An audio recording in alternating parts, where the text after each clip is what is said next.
Good morning student. Today we start our sales promotion. In previous video we study about elements और techniques of promotion. Promotion की जो techniques होती है उसमें sales promotion, advertising, publicity and personal selling. Now we start our first technique, sales promotion. Meaning of sales promotion. Sales promotion refer to all those activities other than advertising and personal selling that are stimulate consumer purchasing and dealer effectiveness. Sales promotion हमारा refer करता है वो सारी activities जो advertisement और personal selling को छोड़ करके होती है. It include activities like distribution of free sample, bonus offer, free coupon, prize contest, demonstration, incentives etcetera. यानी कुछ फ्री सैंपल देना, बोनस ऑफर करना, फ्री कूपन देना, प्राइस रखना और डेमोन्स्ट्रेशन करना, बताना उसको, और इंटेंसिव्स यानी कि अपने जो सेल्समैन है उनके थ्रू कुछ इंसेंटिव्स देकर अपने सेल्स को प्रमोट करना. Definition of sales promotion. Sales promotion is an effort to stimulate consumer to purchase more and more of a particular commodity. एक कमोडिटी को ज़्यादा से ज़्यादा परचेस करने के लिए कंज्यूमर को स्टिमुलेट करना, उनको उत्साहित करना कि वो खरीदे, ये हमारा सेल्स प्रमोशन होता है. तो ये मीनिंग आपको छोटा ही दे के रखा है, ये लर्न करना है, एक डेफिनेशन लेना है. नाउ वी स्टार्ट मैथड्स और techniques of sales promotion. The business enterprise adopt different methods for convenience of study. We may classify them as: first, sales promotion at consumer level, sales promotion as dealers level. Both type include the following measures. इन दोनों type में जो methods use करते हैं, जो measures use करते हैं, first है free sample. हमको पता है कि कई बार अपने गुड्स का प्रमोशन करने के लिए इंटरप्राइज कुछ फ्री सैंपल डिस्ट्रीब्यूट करवाता है. Many firms distribute free samples for their product to selected consumers in order to make the product popular. Product को पॉपुलर बनाने के लिए कुछ सिलेक्टेड कंज्यूमर्स को कुछ फ्री सैंपल ऑफर करती है company. These techniques is generally use for product of daily use such as toothpaste, hair oil, detergent, cosmetics, et cetera. कई ऑर्गेनाइजेशन छोटे छोटे पाउच बना करके, या आप लोग देखते हो कि जो हमारे यहाँ डेली पेपर आता है उस पेपर में ही ऐड करवा के फ्री सैंपल डिस्ट्रीब्यूट करवाती है कंपनी कि उनकी सेल्स इंक्रीज हो. नाउ बी, प्रीमियम और bonus offer. It employees an offer of a certain quantity of the product free of cost on the purchases of a specified quantity of the product. यानी हम कुछ bonus करते हैं कि अगर आप इतना खरीदोगे तो उस पर इतना फ्री मिलेगा, तो वो बोनस ऑफर हो जाता है. It also refer to a free gift on the purchase of specified product. Premium offer can be 3 types: with pack minimum premium, reusable container, reusable container, a free in the mail premium. तो first है price off offer. It means offering the product at the normal price. For example, business firm may give 20% off on refrigerator, coolers, fans, etc. during the off season. Of seasons में जो company जो discount दे देती है वो भी यहाँ पर include है. Price contest, competitive event involving application of skill और लक से सॉल्विंग अ क्विज और आंसरिंग सम क्वेश्चन. ऐसे कुछ कॉन्टेस्ट करके उनमें प्राइस रख के भी गुड्स को प्रमोट किया जाता है. E, usable benefit. Purchase goods worth ₹5,000 and get a holiday package worth ₹7,000 free. ऐसे हम ऑफर देखते भी है कई बार. And get a discount voucher of 1,000 for purchase of value goods 15,000. अगर आप 15,000 का गुड्स खरीदोगे तो एक 1,000 का डिस्काउंट वाउचर मिलेगा. तो ये यूजेबल बेनिफिट्स होते हैं कि अगर आप इतने का गुड्स खरीदते हैं तो आप 1,000 के वाउचर को यूज़ कर सकते हैं. F, exchange offer. Sometimes producers of house hold gadgets and other product make an offer exchange old product with new ones, exchange offer देते हैं कि पुराना ले जाओ, पुराना लाओ, नया ले जाओ. For example, an old pressure cooker be exchange with a new one after payment of a specified amount. पुराना प्रेशर कुकर देके कुछ अमाउंट दे करके नया प्रेशर कुकर हम परचेस कर सकते हैं. तो ऐसे एक्सचेंज ऑफर इंटरप्राइज निकालता है. Next point, demonstration at fairs and exhibition. Fairs जो मेले वगैरह लगते हैं, एग्जीबिशन होती, वहाँ पर उनका डेमोन्स्ट्रेशन यानी उनको कैसे यूज़ करते हैं वो दिखाते हैं. Fairs and exhibition are held to display and popularise product of the firm. For instant, producer of readymade garment organize fashion show to exhibit the special features and usefulness of their garment. On such occasion, the firm distribute free literature to introduce itself and its product. तो वो pamphlet, brochure, तो ऐसे literature भी provide करती है firms जिनसे उनका product famous हो सके. तो demonstration in fairs and exhibition, ये सारी हमारी टेक्निक्स है सेल्स प्रमोशन की. Refunds, refunding a part of price paid by customer on some proof of purchase. अगर आपने कुछ परचेस का प्रूफ दिखाया है तो आपको कुछ रिफंड मिलेगा. Say on return of empty paper, it is commonly used by food product companies. अगर आप खाली पेपर वापस करोगे तो आपको कुछ डिस्काउंट मिलेगा. Special discount, it is an offer to get product during the specified period at price less than the normal selling price.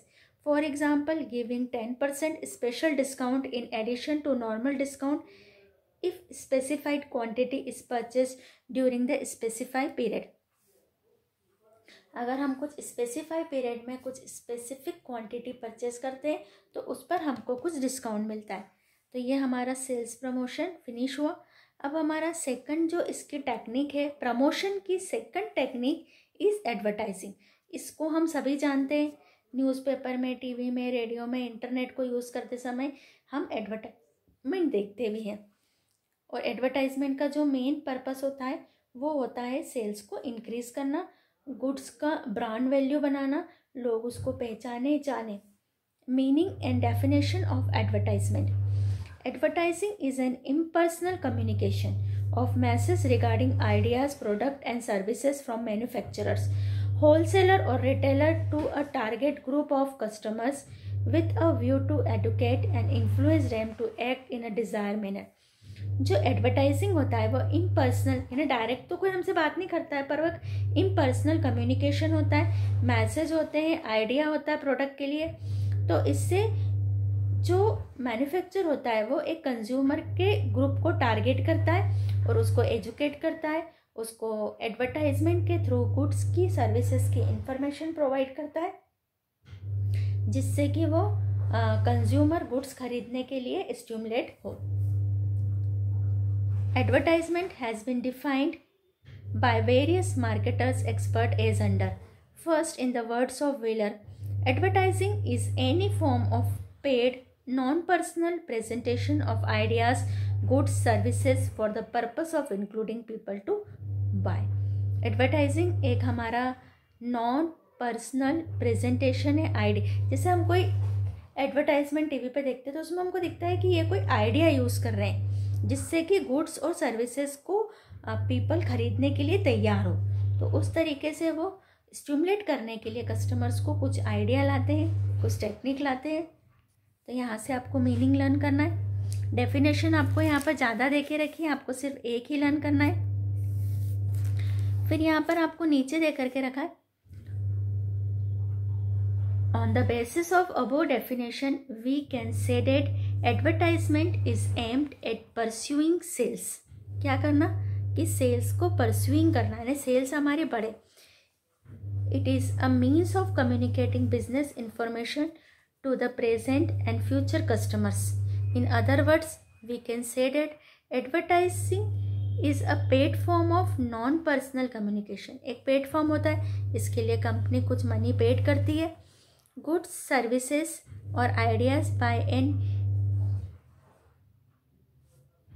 identifiable sponsor, यानी कि कुछ एडवर्टाइजमेंट कंपनी होती है वो एडवर्टाइजमेंट बनाने का काम करती है with intent to promote their sales in present और फ्यूचर, कि उनकी जो सेल्स है वो प्रेजेंट में और फ्यूचर में, क्योंकि जो एडवर्टाइजमेंट होते हैं उनका फ़ायदा सिर्फ प्रेजेंट में ही नहीं मिलता, उनका फ़ायदा हमको फ्यूचर में भी मिलता है। इसलिए आपको आगे जा कर के एक क्वेश्चन आएगा कि एडवर्टाइजमेंट पर जो एक्सपेंसेस है वो इन्वेस्टमेंट है। इन्वेस्टमेंट यानी कोई भी ऐसा वर्क, ऐसी जगह जहाँ पर हमने इस पर्पस से मनी को इन्वेस्ट किया है कि फ्यूचर में हमको प्रॉफिट अर्न होगा। तो advertisement is an investing activity भी इसको बोलते हैं, बिकॉज इसका जो बेनिफिट है वो हमको इन फ्यूचर सालों साल मिलता रहता है।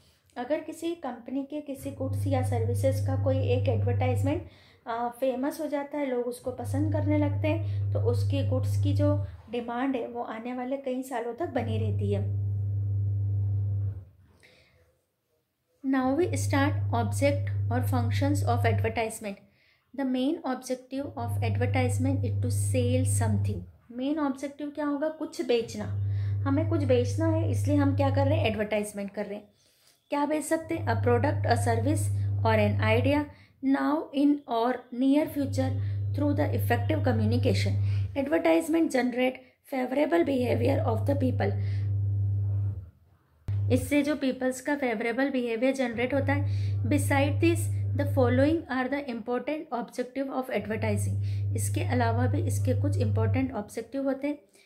क्यों एक मैन्युफैक्चरर, एक डीलर, एक रिटेलर एडवर्टाइजमेंट करता है? फर्स्ट,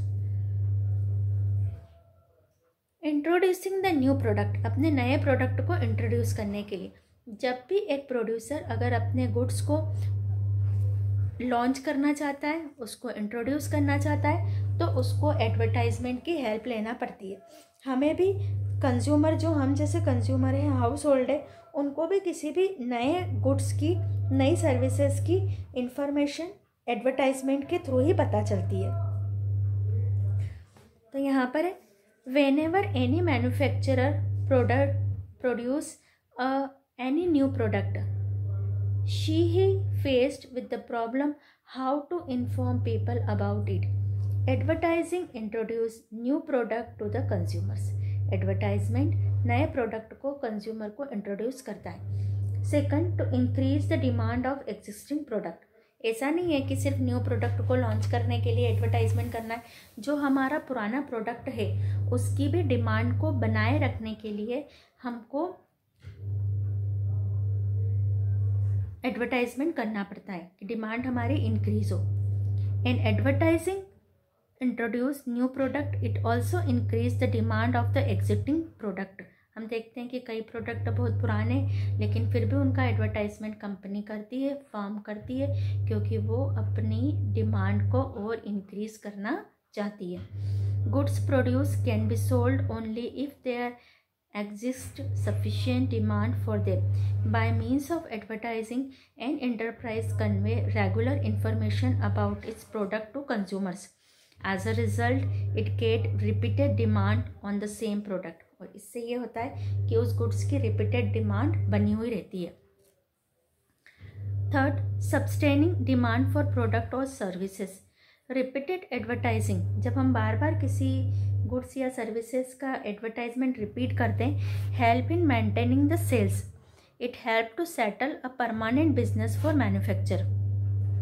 और रेगुलर एडवर्टाइजमेंट से मैन्युफैक्चर अपनी परमानेंट डिमांड को सेट करता है। Advertising ensure that the demand of for a firm's product does not decline and it maintained at the existing level. Fourth, to establish direct communication between seller and buyer. इससे seller और buyer के बीच direct communication establish होता है। Advertising help in establishing direct relation between seller and buyer.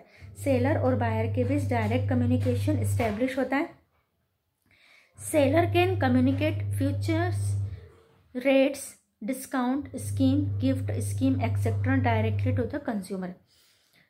जब हम कोई advertise करते हैं, कोई फर्म, कोई ऑर्गेनाइजेशन, कोई मैन्युफैक्चर, कोई कंपनी एडवर्टाइजमेंट कर रही है, दैट मीन्स वो डायरेक्ट कम्युनिकेशन इस्टेब्लिश कर रही है बिटवीन सेलर एंड बायर। तो सेलर और बायर के बीच एक कम्युनिकेशन, क्योंकि हम एडवर्टाइजमेंट देखते हैं तो वो हमको इन्फ्लुएंस करता है, उसमें जो इन्फॉर्मेशन दी है उससे हम उस गुड्स को रिलेट करते हैं, तो हमको उसके फीचर्स, उसके रेट, उसके डिस्काउंट स्कीम, गिफ्ट का डायरेक्टली कस्टमर्स को पता चलता है। फिफ्थ, फेस टू कंपटीशन, क्योंकि हमारे साथ ही जो अदर फर्म्स है, हमारे सेम जो हमारे जिससे प्रोडक्ट बना रही है, उनसे जब हमको कंपटीशन करना है तो एडवर्टाइजमेंट हमको उसमें हेल्प करता है।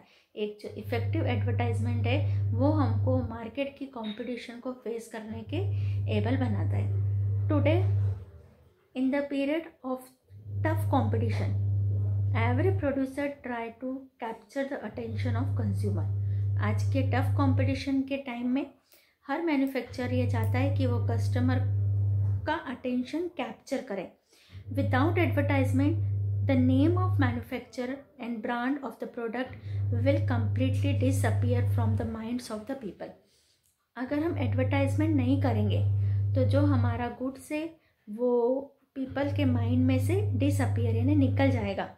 Therefore enable to producer to face to competition, और जो हमारा प्रोड्यूसर है वो अनेबल हो जाएगा कंपटीशन फेस करने के लिए।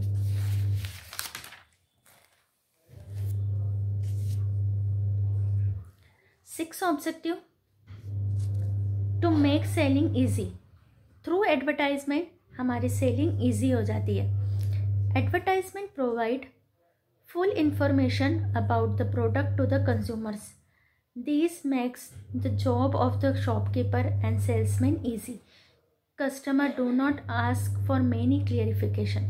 Advertisement से कई सारी information clear हो जाती है, तो जो हमारे शॉपकीपर्स होते हैं, सेल्समैन होते हैं, उनका वर्क इजी हो जाता है, क्योंकि उनको कस्टमर को बहुत सारी चीज़ें नहीं बताना पड़ती है। कई सारे जो कस्टमर के क्वेश्चन से वो ऑलरेडी एडवर्टाइजमेंट से सॉल्व हो जाते हैं, उनको उनका आंसर मिल जाता है। 7, टू बिल्ड गुडविल। अच्छे एडवर्टाइजमेंट से एक फर्म की, एक ऑर्गेनाइजेशन की गुडविल बिल्ड होती है। An important purpose of advertising is to create goodwill for the manufacturer. एक प्रॉपर एडवर्टाइजमेंट का पर्पस होता है कि मैन्युफैक्चरर की गुडविल को क्रिएट करना। Goodwill create by advertising is long lasting. जो एडवर्टाइजमेंट के थ्रू गुडविल क्रिएट होती है वो लंबे समय तक टिकती है, लॉन्ग लास्टिंग होती है। Through well planned advertising a business can improve it image by highlighting the benefits for buying their product. एक अच्छे वेल प्लान्ड एडवर्टाइजमेंट से एक फर्म अपने प्रोडक्ट के जो बेनिफिट्स है उनको हाईलाइट करती है, जिससे कि उनके प्रोडक्ट की सेलिंग इंक्रीज हो। 8, टू क्रिएट डीलर्स इंटरेस्ट। जो डीलर्स होते हैं, जो मीडियम होते हैं, जो चैनल ऑफ डिस्ट्रीब्यूशन होती है, उनका भी इंटरेस्ट होता है। Advertisement not only encourage the customers but also create willingness along among the wholesaler and retailer to deal in the product. सिर्फ जो मैन्युफैक्चर कोई गुड्स का एडवर्टाइजमेंट करता है तो सिर्फ कस्टमर ही उसको लेने के लिए इंकरेज नहीं होते, जो रिटेलर्स है, जो होलसेलर है, जो एजेंट है, वो भी स्टिमुलेट होते हैं कि प्रोडक्ट की चैनल की डिस्ट्रीब्यूशन में एज ए वर्क करे, क्योंकि उनको लगता है कि ये गुड सेल होगा और ये गुड सेल होगा तो हमारा प्रॉफिट भी इंक्रीज होगा। Popularity of the company and the product gives the at least और reasonable sales profit. 9, higher standard of living. Knowledge about new product, their use and availability encourages the people to buy them, which ultimately leads on rising the standard of living. जब लोगों को नए product का knowledge होता है वो उसको use करने के लिए इंकरेज करते हैं जब हम पीपल्स को, तो अल्टीमेटली इससे हमारी कंट्री का लिविंग स्टैंडर्ड हाई होता है। 10, to approach remote area. An important objective of an advertising to inform the people in remote area about the product. Information through radio, newspaper, television can reach even in those area where the salesman may not have to be reached. ऐसे area जहाँ पर salesman नहीं जा सकता वहाँ पर भी newspaper, radio और टेलीविज़न के थ्रू जब एडवर्टाइजमेंट होता है तो हम उन तक भी पहुंच जाते हैं। To eliminate middleman, advertising help in establishing direct link between the manufacturer and the customers. These encourage the customers to approach the manufacturer directly for any clarification. तो आपको जो बुक में है ऑब्जेक्टिव बहुत ज़्यादा डिटेल में दे करके रखें। तो ये डिटेल में आपको मैंने इसलिए एक्सप्लेन किए हैं क्योंकि जो हमारा नेक्स्ट आएगा एडवांटेज, तो बहुत सारे एडवांटेज हमारे यहीं से मिल जाएंगे। तो आपको एनी 5 पॉइंट, और आपको इजी है, आप इजीली 5 पॉइंट याद रख करके डिस्क्राइब आप उसको कर सकते हैं, एडवर्टाइजमेंट के 5 objectives. Now we start advantages of advertisement. इतने पॉइंट ऑब्जेक्टिव्स के पढ़ने के बाद हमको समझ में आ ही जाता है कि एडवर्टाइजमेंट का कितना इम्पोर्टेंस होता है। Advertisement help in creating demand of new product and maintaining the demand of existing products. इससे नए प्रोडक्ट की डिमांड हम बनवाते हैं, क्रिएट करते हैं, और जो हमारे एग्जिस्टिंग प्रोडक्ट है, जो पुराने प्रोडक्ट है, उनकी डिमांड को मेंटेन भी रखते हैं। The need of advertising is feel more forcefully in the modern age of large scale production and tough competition. Tough competition में अपने प्रोडक्ट को एडवर्टाइजमेंट के थ्रू हम लार्ज स्केल पर उसका प्रोडक्शन पॉसिबल होता है, क्योंकि उसकी सेल्स से उसकी डिमांड इंक्रीज होती है। In the absence of advertising, business firm may not be able to reach large number of customers who might be spread in far off and different reasons. Advertising is needed not only by the manufacturer or trader but also by the customers and the society. Its utility for various groups are explained. इसकी जो utility है वो various groups के लिए है। Advantage to manufacturer, manufacture को क्या advantage मिलते हैं? Advantages of customer, advantages of society. तो ये आपको जो पॉइंट है सारे, जैसे मैन्युफैक्चर को क्या एडवांटेज होता है? Advertising help the introducing new product. हम बार बार ही कह रहे हैं कि नई प्रोडक्ट की डिमांड को करने के लिए, एक न्यू प्रोडक्ट को इंट्रोड्यूस करने के लिए, it tell the consumers about the features and availability and stimulate them to use it. तो जो पूरे एडवांटेजेस आएंगे for manufacturer, for customers and for society, वो जो हमने ऑब्जेक्टिव पढ़े हैं उसी ऑब्जेक्टिव से हमारे हो जाएंगे। तो ये मैं आपको होमवर्क दे रही हूँ कि आपको एडवर्टाइजमेंट के एडवांटेजेस पढ़ना है। अगर किसी को कोई इसमें समझ में, वैसे वेरी इजी, और ऑब्जेक्टिव्स को पढ़ने के बाद, मीनिंग और डेफिनेशन को पढ़ने के बाद क्लियरली आपको ये हो जाएगा कि आप पूरा मन से आप इसको बना लोगे कि मैन्युफैक्चर को क्या एडवांटेजेस होते हैं, कस्टमर्स को क्या होते हैं, सोसाइटी को। तो आज के वीडियो में हमारा फिनिश हो गया है सेल्स प्रमोशन और एडवर्टाइजमेंट। अभी एडवर्टाइजमेंट का कुछ पार्ट हमारा रिमेनिंग है जो हम नेक्स्ट वीडियो में स्टडी करेंगे।